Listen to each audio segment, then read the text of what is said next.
Hey friends, welcome back to our series on the Catechism.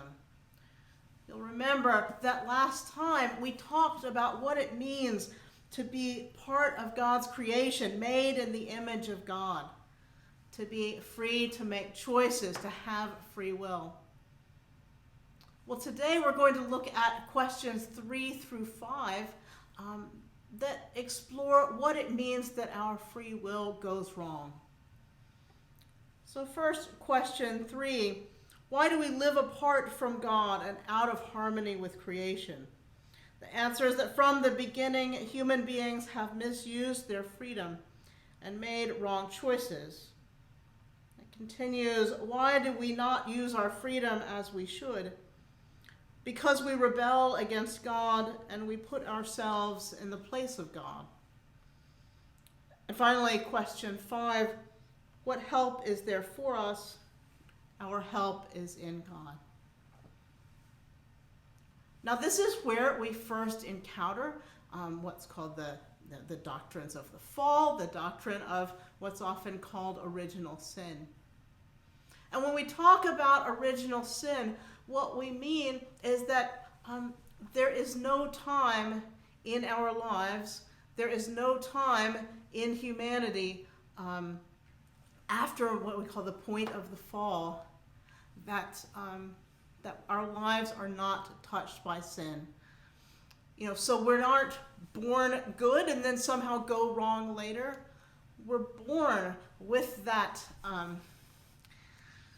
with the capacity within ourselves to go wrong, and we do go wrong. We make choices that hurt ourselves, that hurt other people, that hurt our relationship with God. I know that I do. And this is part of what it means to have free will as a fallen creature, is that our will is bound in some sense. Our will is bound by the power of sin. And part of being bound by that power of sin means that we're in a state of rebellion against God, that we're out of good relationship with God. We go back to the story of Adam in Genesis. Adam was walking with God in the garden, being in direct relationship with God, speaking with God. And then something happens. We read in Genesis, in that wonderful kind of liturgical poetry of that book, that the serpent comes and says, did God really say? Did God really say, don't do this? And then when Adam and Eve eat the fruit of the tree of knowledge and good and evil, when they put themselves in the place of God, that's when their relationship with God gets sundered.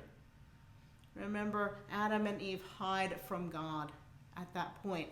And this is kind of the story of what happens to humanity.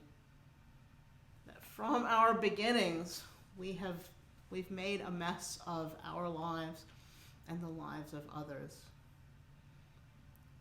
And we do that by putting ourselves in the place of God, by saying, I'm the center of the universe. I'm the one that the universe revolves around. I'm not someone who stands in relationship to my Creator, in relationship to God, but I'm the one who can make decisions by my own. I'm the one who is a kind of isolated, autonomous being in the world. I'm a creator and not a creature who is meant to love and to be loved by God, and who's meant to love our neighbors. And so that's how things go wrong, that things have always gone wrong with humanity. And so then where is our help? Where is our hope?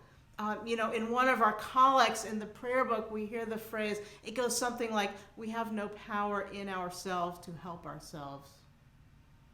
Our help is in God. Our hope is in God's grace.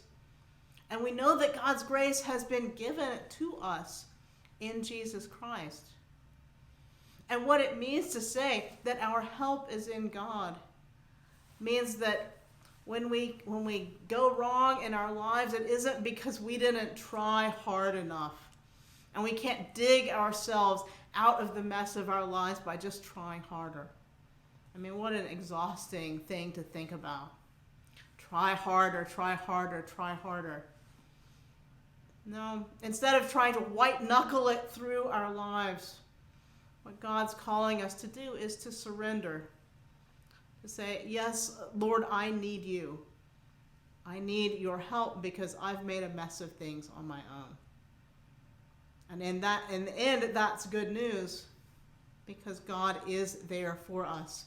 He is our sure help and our deliverer. I'll see you next time. Thanks for joining me.